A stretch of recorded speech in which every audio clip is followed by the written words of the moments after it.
All right, with that, let's shift our focus now in what might be a relief for President Donald Trump. His approval ratings are showing signs of recovery after weeks of continuous fall.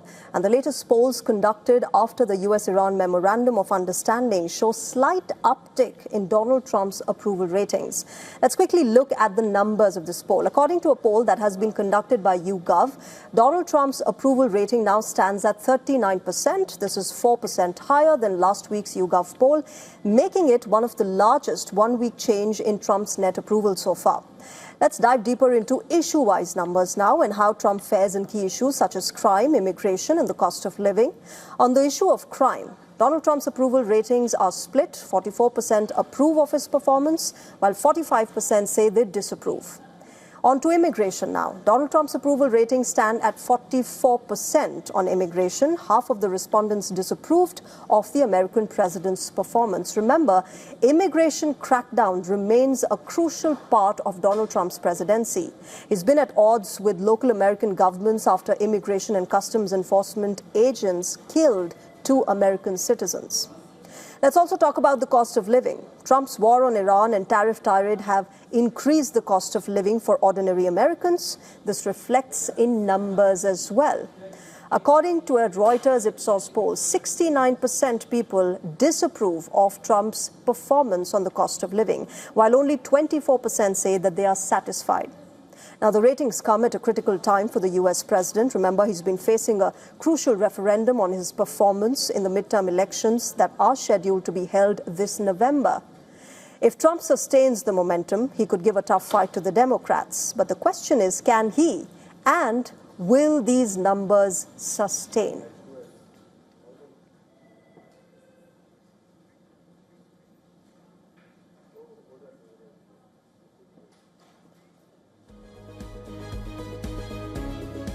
All right, let me welcome my guest on Race to Power tonight, Lincoln Mitchell. He's joining us. He's a political analyst and professor in the School of International and Public Affairs at the Columbia University. He's joining us from New York at the moment. Lincoln, good evening and welcome to WION. Will the numbers hold for Donald Trump? And is this something that will make the Republicans happy, or is it just a temporary uptick in numbers? It's a non-story. What you're seeing is within the margin of error. So, yeah, he will remain unpopular as the election approaches. We can pretty much be certain of that. He's been unpopular since he became a national figure. You know, his disapproval went from 60 to 59. That is nothing. His approval jumped from about 35 to 39 in one poll. But as you saw from the breakdowns, you know, particularly around affordability, which for swing voters is the most important issue, he is buried here, right? The fact that he's basically even on crime and immigration, the 2 things that he's supposed to be strong on, tells you that this is a wildly unpopular president. Right. Lincoln, you know, as far as popularity is concerned, of course, this is something that the Republicans and the Trump administration have been concerned about.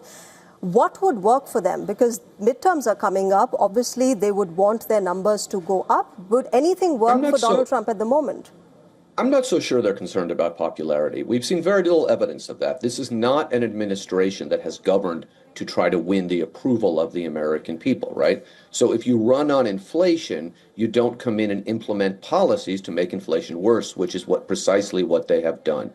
The bigger issue here is what we are seeing here is a government, and particularly a president, that rather than try to do things that, I don't know, the American people like, are moving to undermine credibility in our elections. That's certainly what we saw in the last few weeks, particularly following the California election, where a fringe candidate who was wildly popular in MAGA movement, but not among voters in Los Angeles, finished in 3rd place, and Donald Trump started talking about election fraud again. So if they wanted to actually govern better, what they should do is, you know, try to do things like that the American people like get rid of tariffs that raise prices.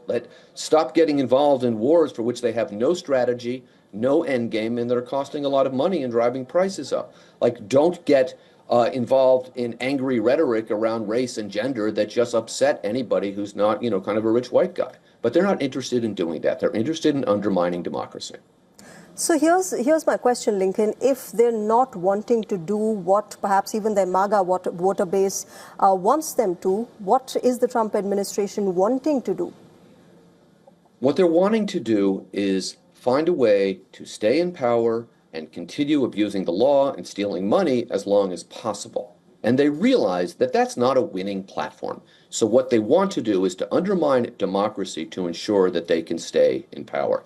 To look at this administration like it's, I don't know, the Bush or the Obama or the Biden administration, ask questions about polls and numbers and, what do they do to gain popularity, is to miss the point. It is to study the trees and ignore the forest when the forest is on fire. Donald Trump ran for president being explicit. He was going to try to destroy American democracy. And that is what he has done since returning to office. And to suggest otherwise is intellectually irresponsible and negligent.